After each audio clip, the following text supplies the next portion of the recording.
Hello and welcome to this video course on ranking your YouTube channel higher. All right, so this is video number 1, and this is going to be the introduction to the YouTube video traffic course. Now, before we talk about the course, I want to make sure that you're in the right mindset. So I want to say that the goal here is to focus on building a brand. If you can start thinking that way, you're going to have a long-term strategy which will actually help you not only in the YouTube traffic and getting ranked on YouTube and getting natural organic traffic and all of that, but it'll also help you in many other ways as well. Now, while that may not make a lot of sense right now, it will in just a second. Now, this is not about throwing hundreds or even thousands of backlinks at your YouTube channel properties or videos. What you really want to do here is to focus on quality and not quantity here. And by doing that, it will actually help you in the long run, as you'll just see in just a minute. So before we get started and talk about the course, what I want to do now is give you a quick overview of what's inside this video course. Video number 1 is the introduction, of course. Video number 2 is what this is not about. And I want to make sure that I cover this because a lot of times when we talk about ranking on YouTube or Google or getting traffic or of any sort, there's a lot of assumptions that are made. So I want to make sure that we cover those assumptions and possibly roadblocks that are blocking your way. Video number 3, we'll talk about what Google wants and the strategy. If you understand what Google wants, then it'll make more sense on what the strategy is all about and how to implement it correctly. Video number 4, we'll talk about the ring, which is the strategy here. And of course, video number 5, we'll talk about how to automate the ring. Video number 6, we'll talk about account creation. And video number 7, we'll talk about how to outsource the account creation and the very tedious process of building the ring. And of course, video number 8, we'll talk about testing this out. And while that might seem a little bit simple, it really is and does take some time to make sure that everything works.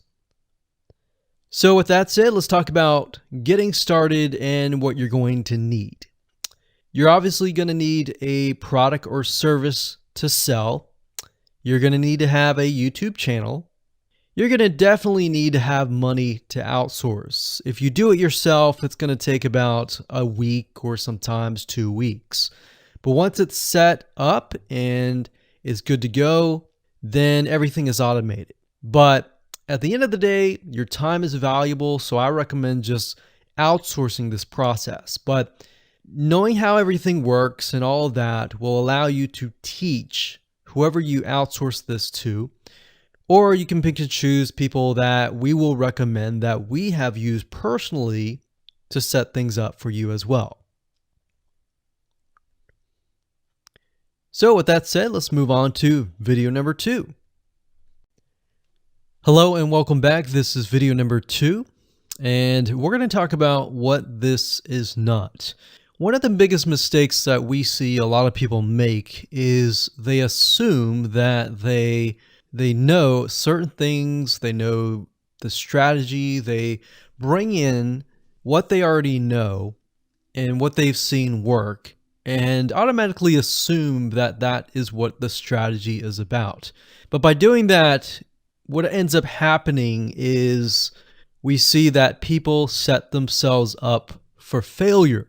And we don't want that for you. We want you to be able to succeed as much as possible. So that's why I'm covering what this is not. All right. So to ensure that you're able to successfully implement this strategy, we want to discuss things that you do not want to do. So as I mentioned earlier in the previous video, this is not about throwing hundreds or even thousands of backlinks at your YouTube channel or at your properties. In fact, YouTube has become very, very smart in figuring out if you are actually gaming the system. So what we're trying to do here is think of a strategy that works long term. So you want to focus on quality and not quantity here. It's better to get a few backlinks that are of quality rather than getting thousands of backlinks that don't even relate to your content. And we're not talking about automated softwares either. So like I said, Google's very smart in figuring out how to detect fake backlinks or computer-generated backlinks. They're able to detect patterns.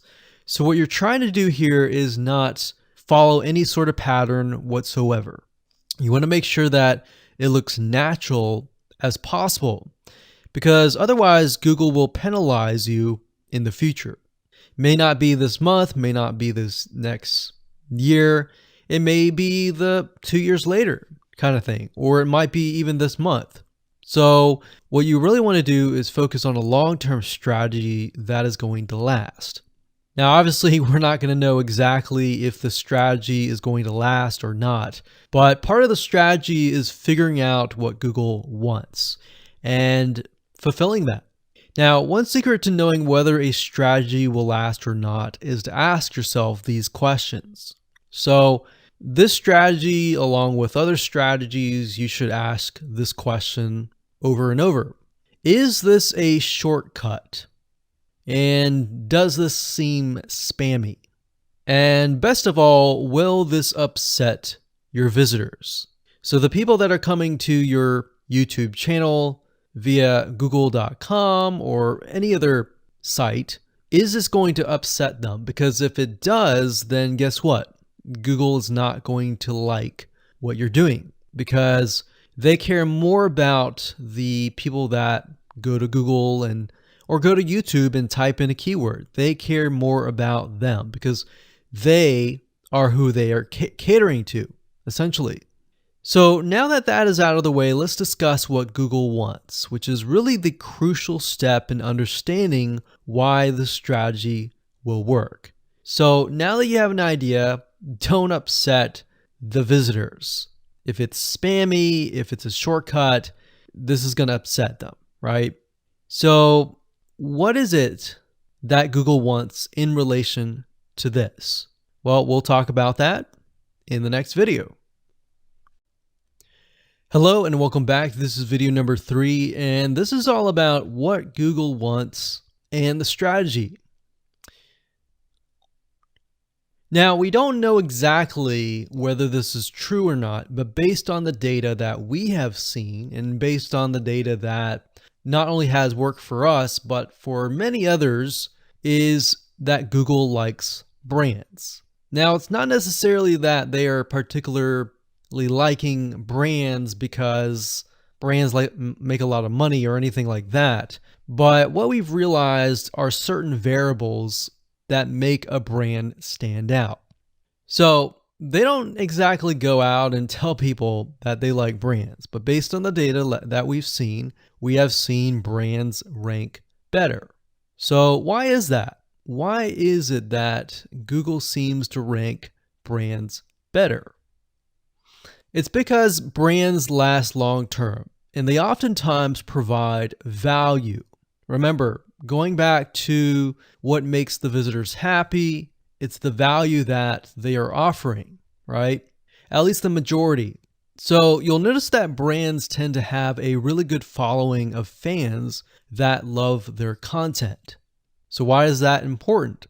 Well, their concern isn't really necessarily the brand, but giving people that are searching certain keywords on Google or YouTube, giving them what they want. Now, you'll notice that brands attract a consistent following as well. So Google likes it when they find that there's not only a good following, but a good engaging and good interaction. So their fans click and engage with their content more. And YouTube likes that. They love engagement. If you take a look at videos that rank really well, you'll notice commonality, and you'll notice that they have a lot of likes, they have a lot of comments. Essentially, they have engagement. And engagement is essentially the currency of YouTube. So whether somebody gets a bad comment or a good comment, a comment is a comment.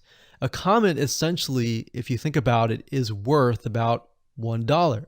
Now, we're just saying that because it's like currency, engagement. Now, this means there is a higher CTR, or in other words, click-through rate. So if you have fans that really love a specific brand, they're most likely going to come back over and over again, right? So higher engagement is what Google likes to see. Higher engagement means that the fans really like the content. So this is based on the data that we have received and based on the data that we have observed. So the strategy here is to make sure that you look like a brand and you do backlinking like a brand. Make sense? So what does backlinking like a brand look like? Well, if you think about the visitors that are coming to that brand, they are looking at it, they're engaging with it, they're sharing it with their friends. Now, like I said earlier, there's no exact this is the way it is, but based on the data that we have gathered over the years and what we see, what works and what hasn't, we can safely say that looking like a brand will be better for your YouTube channel. And of course, gathering a fan base and a good following that is interacting with your content is also key. Now, if you look at brands, they have many social properties besides YouTube channels. They've got Facebook.com, they have Twitter, they have Snapchat, and more. So it only makes sense for your brand to have the same properties in your brand name and interlinking to each other, right? So let's say, for example, that you upload a video to YouTube. Then it's going to make sense for you to post that same YouTube video or share it via Facebook, Twitter, Snapchat, and more. So essentially, we're interlinking them together. And that kind of brings us to this strategy, which is the ring. You're basically interlinking everything together. So like I said, for example, you post a video on YouTube, it needs to be pushed to Twitter, your Facebook fan page, and other social properties. And fortunately, because everything is going to be automated, once you do that, it will trigger and it will automate the whole process. So it makes sense because your fans will be located at these different social properties. So some people will be at Facebook, some people will prefer Twitter, and some people will prefer maybe Snapchat or Instagram and other social properties. But if you think about it, it sounds very time consuming and tedious, right? And yes, it is, but once everything is set up, it will actually make your life a lot easier. But like I said, don't worry, we're going to show you how to speed things up with a few dollars. So with that said, let's move on to video number 4. Hello and welcome back. This is video number 4. And we're going to talk about the ring, which is the strategy. So in the previous video, we discussed why having different social media properties interlinked together can help Google see you as a brand who is sharing your content to your audience. In other words, these aren't just random backlinks, but links from big sites that are branded towards your company. And this is why this is super targeted and is much more powerful than a simple backlink. Make sense? So now let's take a look at what this looks like in real life. So let's head on over to our nifty mind mapping software. I'm going to map things out so that you're going to be able to visually see how it all works. Okay, so to better understand how this works, we're going to map things out. Now, before we map things out, I want to start with some basics, and let's just pull this out here. So essentially the concept here is as you're building your brand, you're going to have many different social properties. And let's say, for example, this is the Facebook fan page. So that's your fan page. And we've got the YouTube channel over here because that is our end goal, is to have our YouTube channel get ranked higher. So essentially what we're doing is we're getting a backlink from this to here. And this could be Facebook, it could be Twitter, it could be Instagram, it could be any other social media platform. But it has to be branded towards you. It can't just be somebody else's fan page unless it is actually related. But if it's related and if it's branded as yours and it's linking to your YouTube channel, that essentially is a vote of confidence, but also it shows YouTube that you're interlinking. So that's basically the concept here. Now, if we dig a little deeper, basically what we want to set up is every time we upload a YouTube video and it gets posted, maybe it gets posted publicly, what ends up happening is we push that YouTube video and get it embedded onto the Facebook fan page, the Twitter page, the WordPress page, and all of that.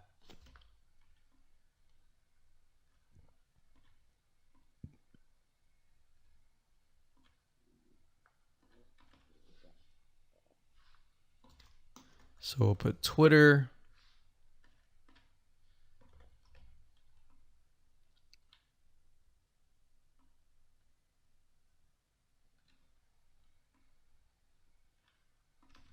And we'll do WordPress. So as you can imagine, you've got the centerpiece here. You've got different social media platforms that are posted. Now, there isn't necessarily a set rule where you have to post it to X amount of social media properties. It can be 5, it can be 10, it could be 20, it could be different social media platforms. But in order to execute this and get it correctly, you will need to make sure that the platform that we use to automate this process actually supports that specific social media platform. So essentially this is what works, and this is basically what it is. So obviously in order to get this to work, you'll need to have a YouTube channel, you'll need to have the Facebook fan page, you'll need to have all these items in hand. So you'll need to have the username and password and all that. And we'll talk more about account creation later, but I just wanted to give you kind of a gist of what everything looks like and the visual map of it all. Hello and welcome back. This is video number 5. We're going to talk about how to automate the ring. Now that you understand how everything is interlinked, how everything is connected, and how you can kind of be creative and make your own ring. So after viewing the previous video, you can imagine how tedious and overwhelming it is to have to maintain the ring, much less get it set up yourself. But lucky for you, there is a way to automate it once you have set things up. It's getting things set up is the tedious process.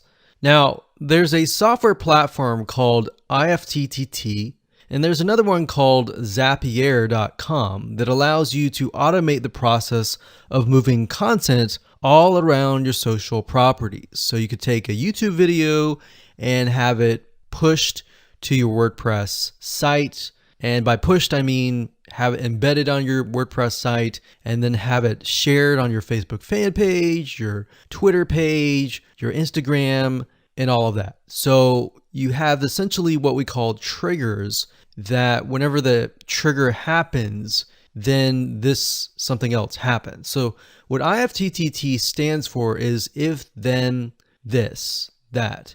So if this happens, then what kind of deal. Now, between the two, Zapier will cost you a lot of money after a while.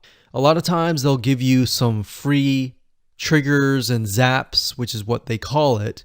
And beyond that, it will cost money. Whereas with IFTTT, it's just as good, but it's free. So let's hop on over and show you how IFTTT works. Okay, so if you head on over to ifttt.com, that's ifttt, 3ts.com, you'll see this page. You can go ahead and create an account, and you'll find a lot of really cool, interesting triggers, is what we call it, in IFTTT. So what a trigger is let's say you upload a YouTube video, and then the system detects that the video has been uploaded. What do you want to happen after that happens? So if YouTube video has been uploaded, then post it to WordPress. Then after that, take the post on WordPress, maybe post it elsewhere, or post the YouTube video to Twitter, and so forth and so forth. So as you can imagine, this does get tedious, but if you map things out, if you know ahead of time what it's going to look like, then you can simply look at it and say, okay, I'm pointing YouTube to Twitter. So anytime video has been uploaded to YouTube, then it simply gets pushed or embedded into Twitter. So we need to make a IFTTT trigger for that. So to do that, it's very easy. All you have to do is go to My Applets up here, and you can do a search for applets. Now services over here, I'm not going to click that, but this tab here allows you to essentially connect to all the services that you're going to be using. So for example, as you can see here, I've got Tumblr to Weebly, RSS to Google Drive, a YouTube like to OneNote, YouTube like to Facebook page. And the reason why you might want to have YouTube likes is, let's say for example that you already have maybe 50 videos on your YouTube channel, but you want to find a way to get those videos embedded. So what we figured out is that YouTube likes is the way to go. So obviously you can't re-upload a video that hasn't already been uploaded and is already getting thousands of views. The way you go about it is create a YouTube like trigger so that you can simply like it, and then it gets posted to throughout your network. Now, as you can see here, you can easily get lost in the mix of everything. So that's why I said visually map everything out first, and then from that point, then you can simply go in and set things up. So like Blogger to Weebly, YouTube to Facebook, YouTube to Blogger, YouTube to Instapaper, YouTube to DIIGO, YouTube to Google Plus page via Buffer, and all that. And we got YouTube to Tumblr, YouTube to Twitter. So it can go on and on and on if you really want it to, or you can simply pick and choose what you want and what you don't want and go from there.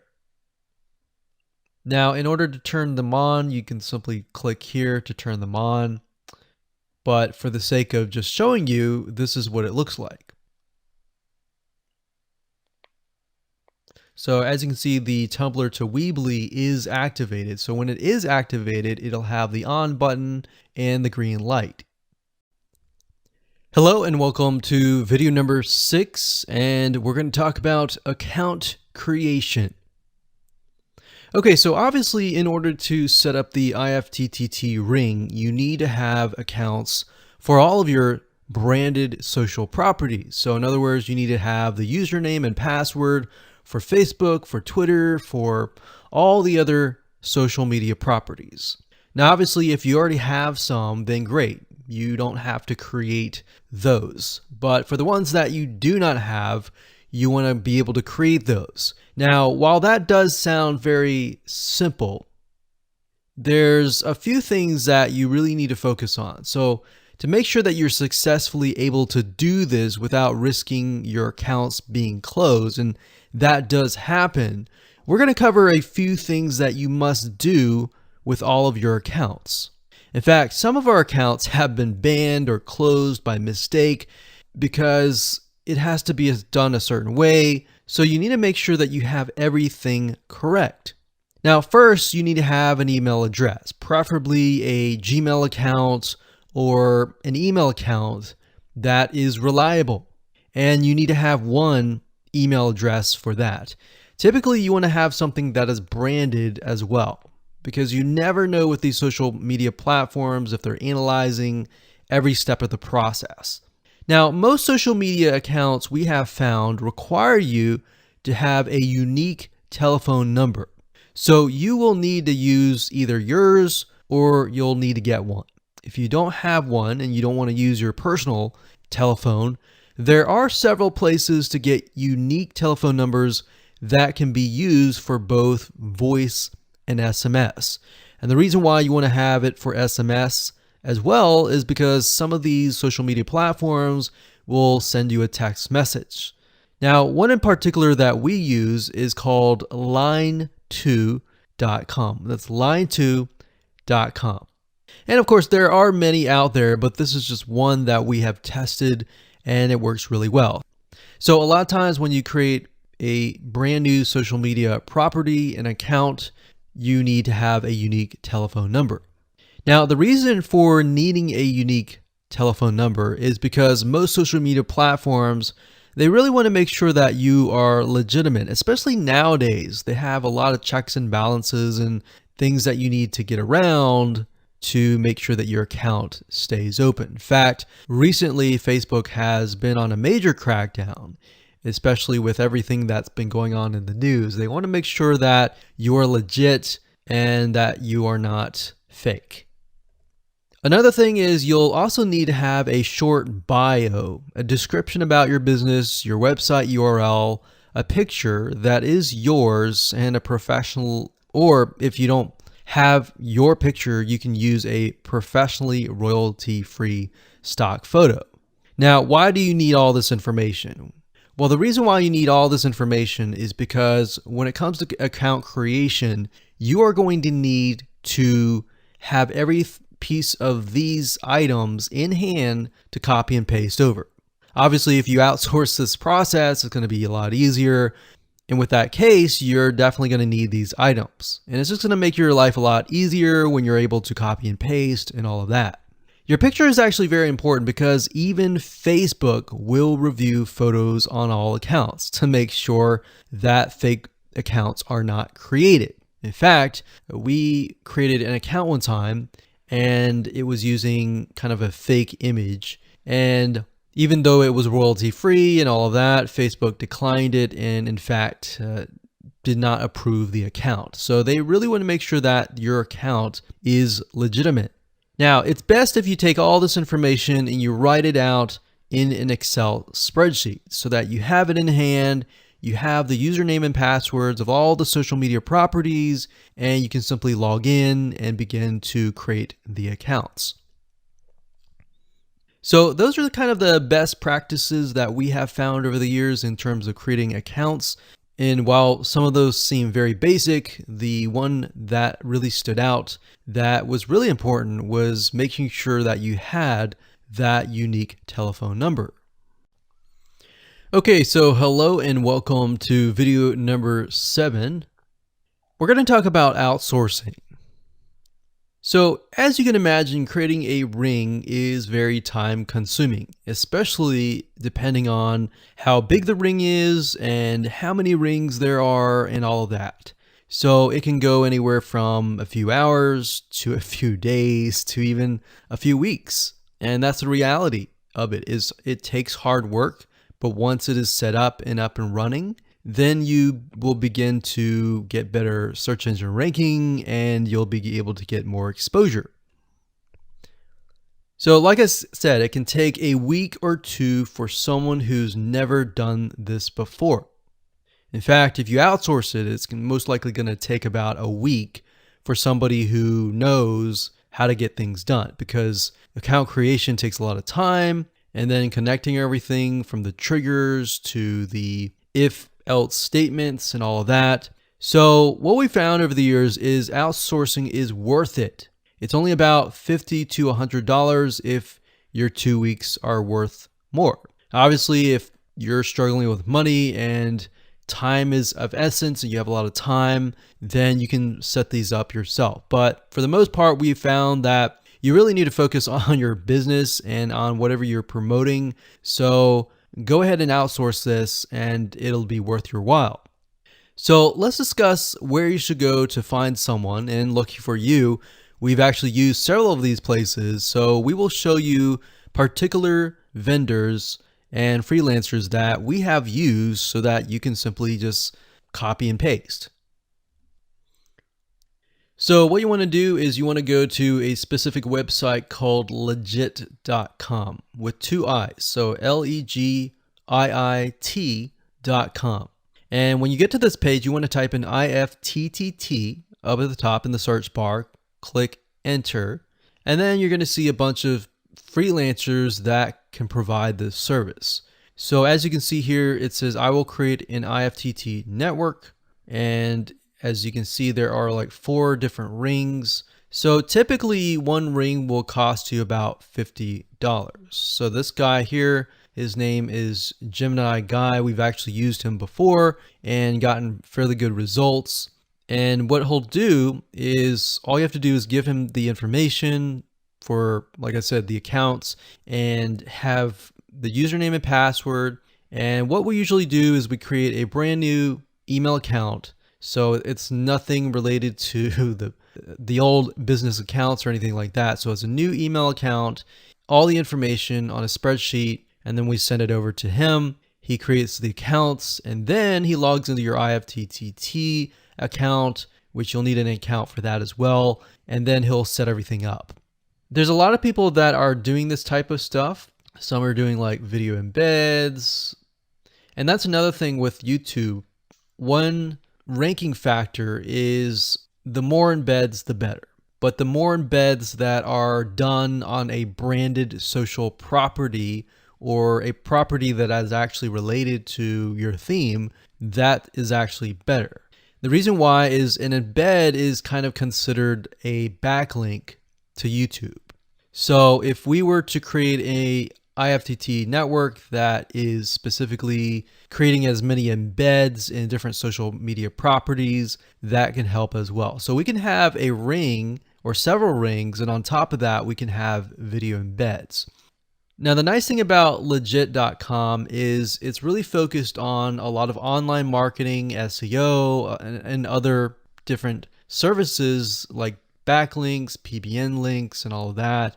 But what we found is you don't want to get too fancy. You want to start out slow and work your way up. Because if you start just throwing a bunch of backlinks or even video embeds right away, it doesn't look natural, right? If you release a piece of content, sometimes it can take a week or weeks until you start getting hundreds or even thousands of likes or engagement.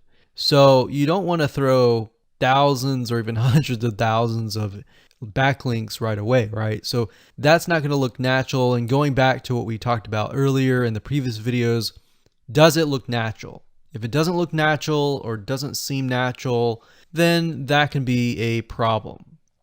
So legit.com is an awesome site to go to. And this guy right here, Gemini Guy, like I said, is someone that we've used. Now, obviously you can go to these other people and look at the reviews and see if they have good reviews and see what other people are saying. Hello and welcome to video number 8. This is all about testing and making sure that you understand how to test it to make sure that it works. Because I will say once these are set up, a lot of times, sometimes they work. A lot of times, sometimes one of the items throughout the line does not work. So I'm going to show you how to troubleshoot it. So whether you created the ring yourself or you hired somebody to do it, testing is very, very important. In fact, we outsource most of our rings, but yet we still have to go back and test it out. A lot of times when these freelancers are in the mode, they'll test it out, but they're really relying on you to test it out because they can't upload a YouTube video to your YouTube channel unless they have access. And a lot of times we don't give them access for, privacy and security reasons. So let's go ahead and discuss how to do that. So let's hop on back over to IFTTT and I'll show you how you need to test things out. Okay, so we're back at IFTTT, and what I recommend that you do is you open up the Excel spreadsheet that the freelancer gives you or that you've created yourself. And on that Excel spreadsheet, it should have your username and password and all the links to all of the accounts that were created. So in that case, how do we test it out? Well, obviously we're going to need to upload a video to YouTube. Now, I'm not going to do that now, but if you upload that, everything should work throughout the network. So the way you can test things out is simply by going to the websites that are in the Excel spreadsheet. So once you go there, if it has been posted, it works. If it's not working. If it's not working, then you'll need to kind of troubleshoot it. Either get the guy who created the ring to help you out, or if you did it yourself, this is basically what you need to do. So you need to check through and figure out what's not working. So if we found that the YouTube video is not being posted to blogger.com, we need to figure out why. So we need to go to the applet. So this in case is the YouTube like to Blogger. So it's a little bit different than the upload to YouTube channel. But if we click on that, you can see here that we have the applet that goes from YouTube like to Blogger. So if we click on this here, you can actually get a better view of what's happening. So basically anytime a YouTube video is liked, we create a post on Blogger, we put the title, we put all this. Now we need to figure out why. Usually a lot of times the reason why it's not posting is because it's not connected to the account. So you want to make sure that it's actually connected. If it is connected, then sometimes you'll need to look at, for example, this. Is it posting the title and maybe not the video? Or is it not posting everything? If it's not posting everything, it usually means it's a connection issue. If it is posting like the title, but not the body or the YouTube, then maybe it's the embed code is incorrect. So you can check that. So really what it comes down to is just trial and error. But if you really outsource this, it's really going to be a lot easier. But that's what we found to be the case in most of the time, is that the services are not being connected. And I will say IFTTT, sometimes it's can be hit or miss. And sometimes in that case, the services may or may not be working. And that's really reliant sometimes on the YouTube channel, the social media platform, and all of that. So hopefully those tips can help you along the way when it comes to testing.